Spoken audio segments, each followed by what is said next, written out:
پاکستان میں وسائل کی قلت کے باوجود آبادی میں تیز رفتار اضافہ بدترین صورتحال اختیار کر رہا ہے۔ غربت اور بے روزگاری کی دلدل میں دھنسے اس ملک میں بے روزگار افراد کی تعداد 95 لاکھ سے تجاوز کر چکی ہے اور ہر سال اس میں اضافہ ہو رہا ہے۔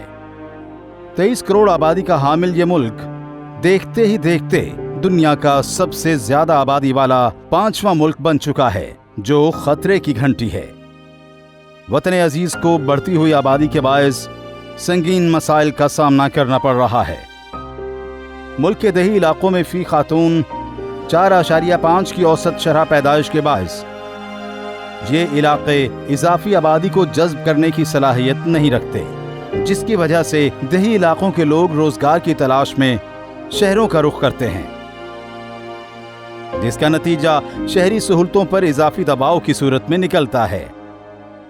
آج گنجان آبادی والے شہروں میں دھوئیں کی وجہ سے دم گھٹتا ہے۔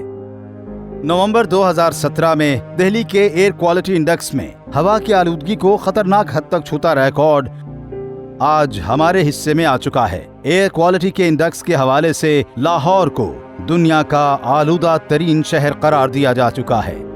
پانی کی آلودگی نے پینے کے صاف پانی کو ناپید کر دیا ہے۔ صرف یہی نہیں بلکہ بڑھتی ہوئی آبادی کے باعث 2030 تک ہم پانی کی شدید قلت کا شکار بھی ہو چکے ہوں گے۔ ریسرچ نے یہ پروو کیا ہے کہ آنے والے چند سالوں میں آپ کو 3 شہروں میں پانی کی راشننگ کرنی پڑے گی، کوئٹہ، لاہور، کراچی۔ پینے کے لیے پانی دستیاب نہیں ہوگا، راشن کی صورت میں آپ کو لیٹر کے حساب سے پر ہیڈ کے حساب سے پانی ملے گا۔ تو یہ میں سمجھتا ہوں کہ بہت بڑا کرائسس آنے والا ہے۔ ابھی آپ فوڈ کرائسس ہیں، پرائسز دیکھ لیں چیزوں کی کہاں سے کہاں پہنچ گئی ہیں، تو غریب لوگوں کا جینا مشکل ہو گیا ہوا ہے۔ بڑھتی ہوئی آبادی غربت، بے روزگاری اور جرائم میں اضافے کا باعث بن رہی ہے۔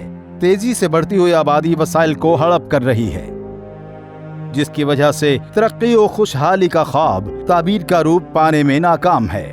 پاکستان کی بڑھتی ہوئی آبادی ایک بہت بڑا مسئلہ ہے، اور جب تک ہم بہبود آبادی کے اصولوں پر عمل کرتے ہوئے پاکستان میں فیملی پلاننگ اور پاکستان کی جو آبادی ہے اس کا کوئی تحفظ نہیں کرتے، اس کی کوئی پلاننگ نہیں کرتے، اس وقت تک پاکستان میں نہ کبھی ڈیولپمنٹ جو ہے وہ پوری ہو سکتی ہے، نہ کھانا پورا ہو سکتا ہے، نہ یہاں پہ کوئی صحت اور دوسرے جو تعلیم کے مسائل ہیں وہ کبھی پورے ہوں گے۔ باقی دنیا میں آبادی کا تناسب تقریباً اتنا ہی ہے، 10 سال بعد بھی اتنا ہی رہے گا۔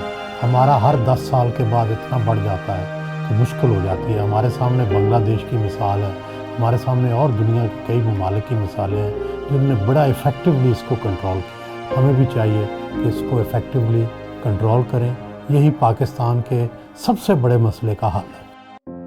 ہمارا شمار دنیا میں پیدائش کی بلند ترین شرح رکھنے والے ملکوں میں ہوتا ہے۔